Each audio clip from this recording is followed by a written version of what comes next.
We got Mike Trudell out in Toronto handling the post-game interviews. Lakers get their first road win of the season. They built up a 25-point lead at halftime and then held on from the surge from the Toronto Raptors and got the victory, guys. 4 out of 5 Lakers, not just in double figures, but 4 out of the 5, 19 or more. You had Austin Reeves 20. That's 3 players with 20 or more. So they definitely got the scoring output. 48% from the field. 29 assists, big game, James. So a good offensive night for the Lakers. Yeah, it was a good night. It was one of those games where, you know, the Lakers were heavily favored. Unfortunately, sometimes when teams are missing some of their key players and you got a bunch of guys out there, you know, scrapping and playing hard and fouling and doing all that, it's hard to sustain that. You know, they had a 25-point lead. Game was pretty much over. But in Toronto, you know, those guys are professionals too. And they got back in the game a little bit with some intensity and started hitting some threes. And then the Lakers had to, had to finish them off with AD and LeBron. But for the most part, they got the W. Most important thing. Most important thing, they got the win. But it's like, I think sometimes teams forget, no matter who you are, you don't want to get embarrassed at home. And to me, it was a tale in that second half where the Lakers like, oh, we had a 43-point first quarter. It's going to be a breeze again. Mm-hmm. And the Raptors had a pride. They said, okay, we got 2 good players in Dick and Barrett. So they came out. They started knocking down the shots. Both of them had 30-plus points. And so, like you said earlier, James, it's one of those situations where everybody in this league is in the league for a reason. Mm-hmm. And you must respect everybody. And I think the Lakers came out a little lackadaisical, but I'm glad they held on to the win because if they didn't, boy, I was going to talk bad about them. We'll hold off on that. Brez, hold your thoughts. We're going back to Toronto. AD is with Mike Trudell. All right, Anthony, we know that every day in the NBA when a team gets up big, it does tend to happen. The other team gets on a run and gets back into it. You guys ultimately prevail here, but how do you prevent that from another team catching rhythm like they did? Unacceptable. Yeah, we won, and we'll take the win for sure because it's hard to win in this league, especially on the road, but we're a long ways from where we want to be. You know, having a big lead like that, giving them 31 points, I think it's 31 in the second, 38 in the third. Like, if we're going to do anything and have any goals, aspirations of doing anything in this season, we can't allow that on the defensive end. We were able to get the win off of talent, but we wasn't able to do what we wanted to do on the defensive end. They got very comfortable coming out of halftime in that second quarter and made shots and was able to get back in the game. Are there 1 or 2 things that you'd like to see going into the Detroit game that you clean up on the defensive end? Yeah, I mean, we get letting guys get comfortable. It's the little details, offensive rebounding, transition a little bit. Our turnovers led to some easy buckets for them, but we were able to prevail. We were able to get the win. We'll watch film. We got a couple days before we go to Detroit. Play a team that's also hungry and can play. So we got to clean up and then get ready for them. We know you pride yourself on the defensive end, but with 38 more tonight, you're going to be probably right there, leading the league in scoring again. What's been the key to the offensive rhythm you've been in to start this season? Being aggressive, taking my time on all my shots, and putting a lot of work over the summer. Obviously, like I always say, USA basketball, I think it helped just with my rhythm and was able to come out again and have a big performance. But as long as we got the win, it's kind of shaky because I know how much of a better team that we can be, but I would definitely take the win. Yeah, but look, you're happy for the win, but you want to play better. Pretty simple, yeah. For sure. Appreciate it. Yeah, and happy birthday to my daughter. I love you, Nala. I love you, girl. There you go. Love that. Happy birthday. Most career games with 35 and 10 since 1976. Your boy Shaq up there with 115. Big game. Moses Malone, you were talking about him while we were watching the game. We're talking about the Malones in halftime. He had 89 big game. How about this? AD ties your former teammate Hakeem Olajuwon with 80. The 80th time, Rob, that AD has had a 30 and 10 game. He's nice. And Brez, he did it with efficiency. 14 of 20, went to the free throw line 11 times, made 10 of them, had 12 rebounds, 2 blocks, the 3 steals. That seems like a nightly occurrence. 38 points, season high for AD. That's his 4th game this year with 30 or more. Yeah, it's going to be really hard to slow him down. Only a team like Cleveland with 2 really good defensive bigs is going to be able to stop a guy like AD. I mean, Jakob Poeltl, good center. You know, he's on my shoulder over here on the wall as one of their best players on this team tonight. But he's not going to be able to stop AD. I mean, just another little step in the right direction for AD to stay involved in the awards conversations. But he doesn't want that. He wants a team that's 4-2 with a definite winnable game on Monday against a similarly poor Detroit team. Very young team, decent scoring backcourt. You got to be a little careful about them. But AD doing everything he should, James. Offensively, defensively, 5 stocks tonight. Another solid AD game. I don't want to get used to it or immune to it, but he was outstanding again. Well, yeah, I mean, anytime you come out and say, we need these 3 games or must win. Yes, yep. That sets the tone. And Great so call. when you put that in your mind, it kind of helps you propel into that type of, intensity and leadership. And, look, he knew tonight that Poeltl was no match for him. And, he took advantage of it. He had some high percentage shots, got to the line, and stayed in the game. Toronto got back into the game. That's expected sometime, but AD stayed focused and, hit some big shots and some free throws in the fourth quarter to kind of give him the W.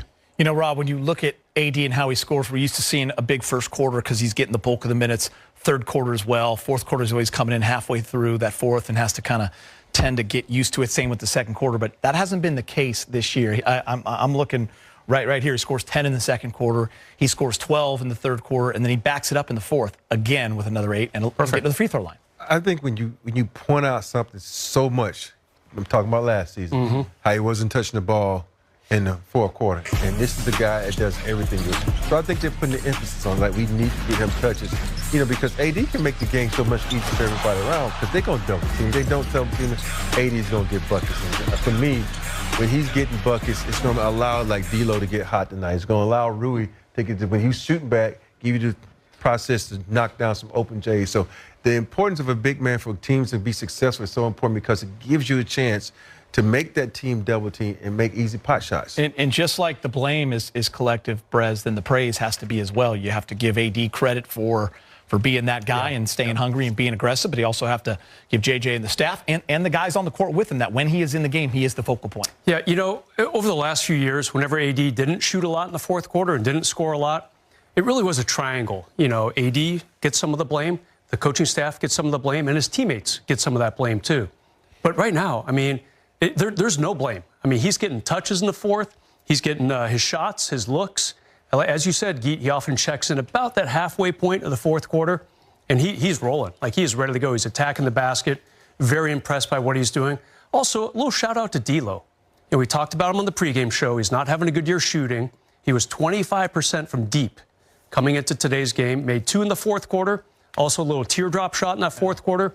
I feel like he was responsible for kind of keeping Toronto at bay. Reestablish that 15-point lead real quick. Yeah, I think you bring up a good point. He was 3 for 6 from 3. A couple of key ones late, 19 points. Also had 6 assists. I'm glad you brought that up. I do want to talk LeBron, guys, because sometimes when we're, giving AD praise and everything else, you just forget that LeBron is out here doing what he's been doing for 22 seasons, James. 27 points. He had the 10 assists, 6 rebounds, always flirting with that triple-double. But he had the 3-ball going well tonight, 5 of 8. 3-ball, 5 of 8 is the 10 assists that I like. I said this the other day. LeBron is in a position at his age and with his experience, we can pick and choose what he wants to do. If he needs to score, he'll score. If he needs to assist, he did tonight. Hit the big 3 and, set the tone. So, yeah, he's, it just seems to amaze me every year. I have to say something about this guy.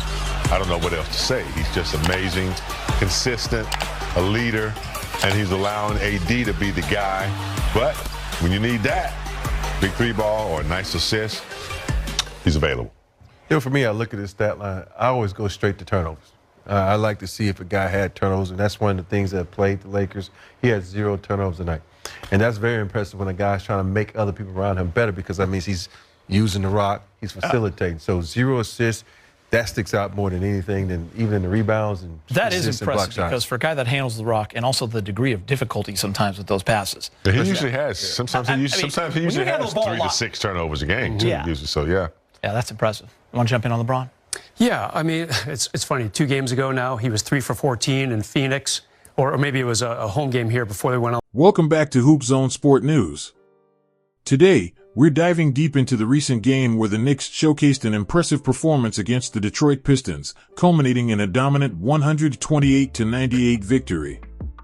This win highlights not just the scoring prowess of the Knicks, but also their defensive tenacity and team chemistry. So, let's break down what made this game so special. From the very beginning, the Knicks established their presence on both ends of the court. The game was characterized by an astounding 30 assists, marking the second straight game with that impressive number. Coach Thibodeau emphasized that this level of ball movement is essential for the Knicks' offensive success. He noted that sharing the ball and making the extra pass creates better shot opportunities for everyone on the team. The movement off the ball was particularly notable, with players cutting effectively and finding open spaces, which led to high-quality shot selections. Jalen Brunson and Karl-Anthony Towns were pivotal in this game, demonstrating an undeniable chemistry that left the Pistons scrambling. Brunson's exceptional performance, scoring 36 points and dishing out multiple assists, was a testament to his ability to read the game and find his teammates in advantageous positions.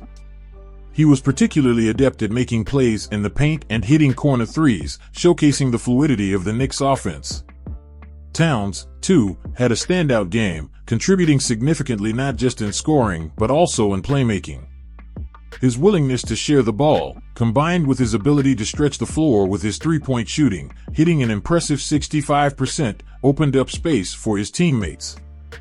This dynamic is something the Knicks have been looking to build, and seeing it come to fruition is encouraging. The Knicks' defensive effort was equally impressive.